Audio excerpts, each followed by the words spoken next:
I have to tell you all a big secret. I'm about to tell you all the family's business. You see, I was born in the best family there is. My family is a family of service. Not only do we pour into each other, but my grandmother, Mama G, leading the way, we made it our mission in life to help others any way possible. At a very young age, I knew two things. I loved Memphis and I loved dressing up in fancy dresses. Mom would get us dressed up and take us to fancy places where the server had to put a napkin on our lap. And then she would quiz us and ask us which utensil to use. I remember going to Elvis Presley's home when we lived in Memphis. I remember taking a picture. I had on this blue dress with a big white collar and red stripes on it, and sitting on a bench in front of his mansion. I felt really special. I felt really classy and so grown up.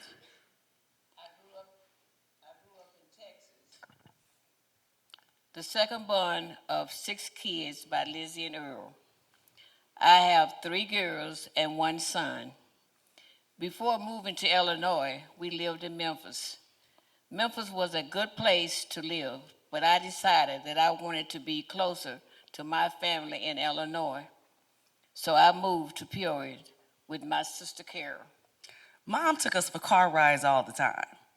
On this one occasion, my 2 older sisters and I piled in for a drive. I must have fallen asleep because I do not remember being in the car for 8 hours. But when I woke up, we were visiting my favorite Aunt Carol in Peoria. I remember Aunt Carol's home. It was this big, beautiful home. We had lots of fun. But after a while, I was ready to go back home. So I asked Mom, when are we going back home? Then she said,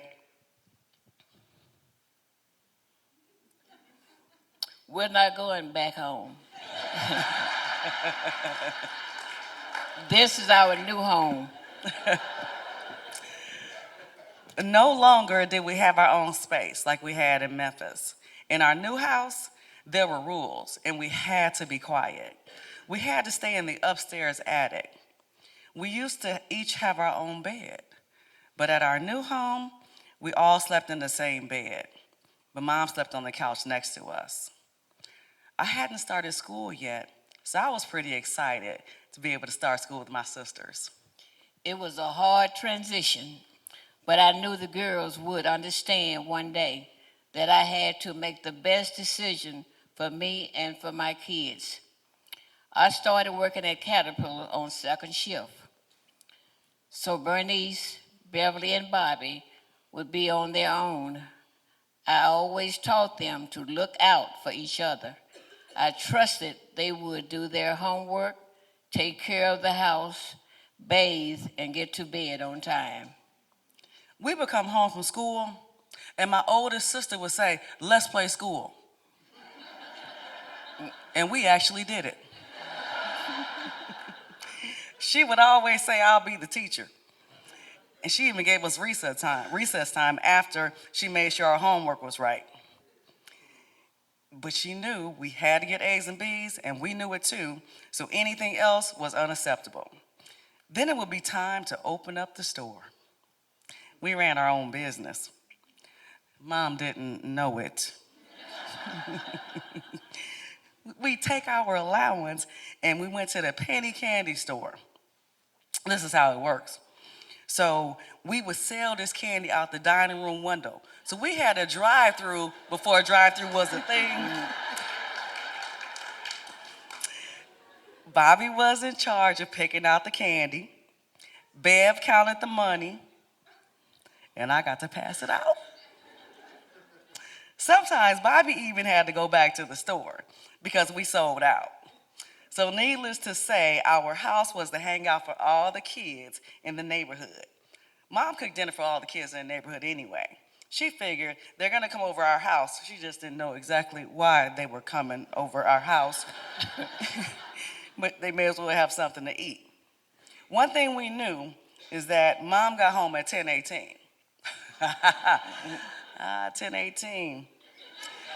That meant we better have her bath water run, and it better have bubbles in it.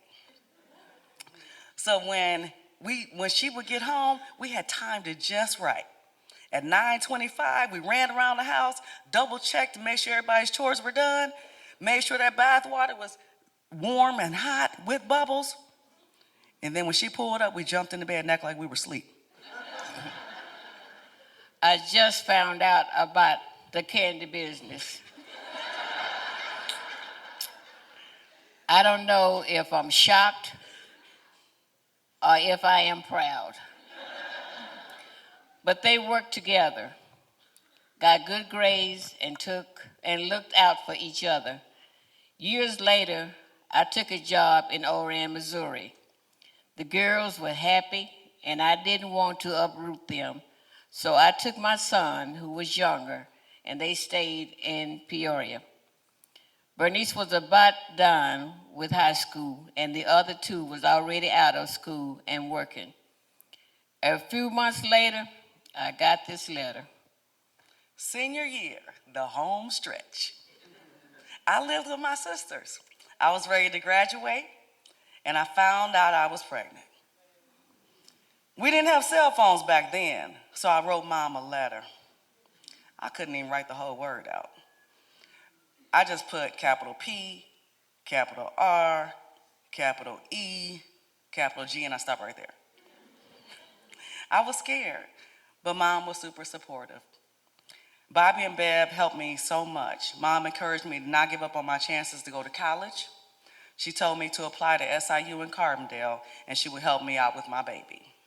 So when Dominique was 4 months old, I became the first person in my family to move away to attend college. I lived with my grandmother when I was a kid while my mom was away at college. Everyone called her Mama G. She ran a tight ship, but her door was always open to everyone. The house was always full of friends, cousins, neighbors. She was always cooking for everyone. I loved cooking with my grandma. We would wake up at 4 a.m. on Saturdays and go down to the church. We would cook all day to feed the hungry that came and lined up. I would watch Grandma spread her positive, contagious energy and love on everyone. Nobody left her house hungry. Growing up in Grandma's house, there were rules for sure. My uncle and cousins and I quickly found out that we better not leave any dishes in the sink while she's at work, because when she got off work, we were gonna have to get up. We rushed to get them done and reminded each other, like, y'all better make sure there's no dishes in the sink, or we are all gonna have to get up when she gets home. We were encouraged to get good grades. We even got rewarded. Our family expected greatness from us and nothing less, because they truly knew that we could do it, and of course, failure was not an option. I even got the words Mama G on my license plate. I figured if everyone was going to call me that, then I could show it to the world. I loved all my grandkids, but that time spent with Dominique was special. We formed a bond. When I launched my catering business, she would come and help me serve food. I taught her the same lesson I taught my own kids. Serve others, work hard, respect yourself. While I was at SIU, Mom and Dominique moved back to Peoria. When I came up to visit, I noticed that Mom was spending a lot of time at Bobby's apartment. She was helping her do some of those everyday things like clean up. Bobby started gaining weight and had some physical symptoms that we just didn't understand. Mom took her to a lot of doctors and specialists, but no one could explain what was going on. Finally, one woman told me to see the doctor at Carver Center. And there we found answers.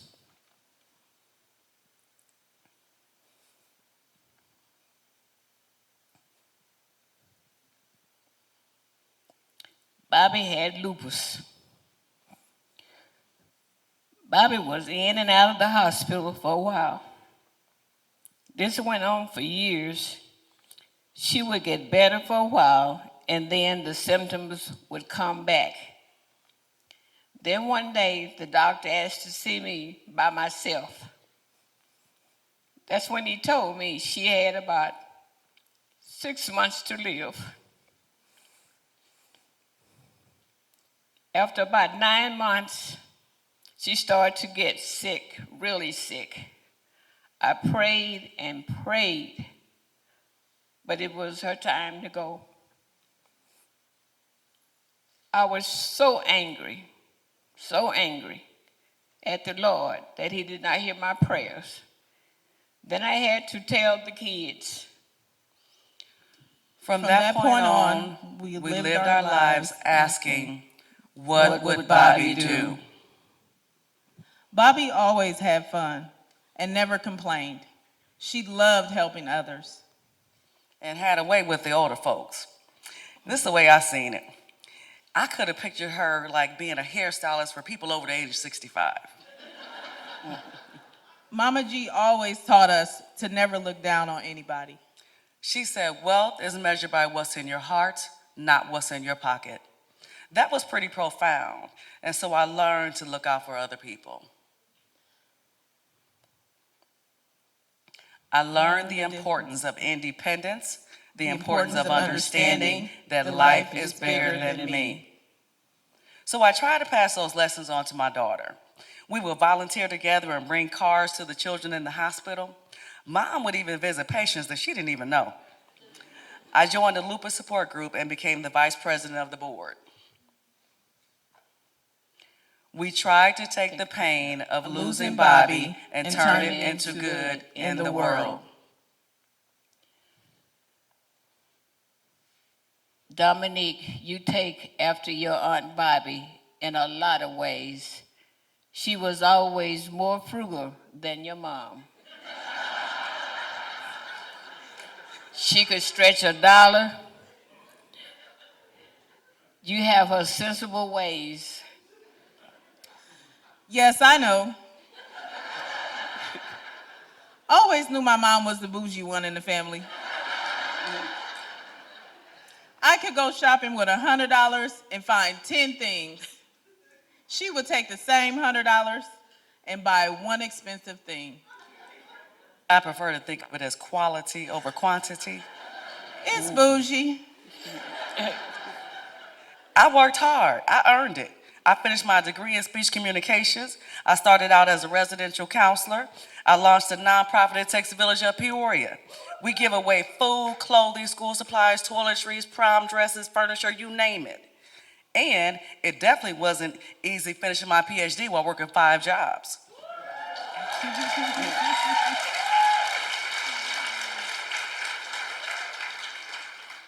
Okay. So I am a lot like my mom too. I went to SIU in Carbondale, graduated with a degree in speech communications. I also lived in Snyder Hall on campus. You randomly got placed in the same dorm room that I lived in Snyder. And I loved having a daughter who had her own apartment during Black Alumni Weekend. I didn't have to get a hotel. I definitely stayed focused so I could graduate and figure out my career. I had my own loaded potatoes to go business and work hard to raise autism awareness as well. I work at a residential counseling center too, the same one you used to work at. Now I sit on the board for them. But I am so proud when all of my former coworkers tell me how wonderful and amazing you are. You started your own food catering business just like me, making your grandmother very proud of you. I have so many memories of family dinners, everyone gathered around the table and bonding over good food. You gave me my beautiful grandson, and you're an amazing mom. And I am so proud of the mother you are. Well, we learned the family business from you. Taking care of each other, our children, and our community. We believe that is what Bobby would do.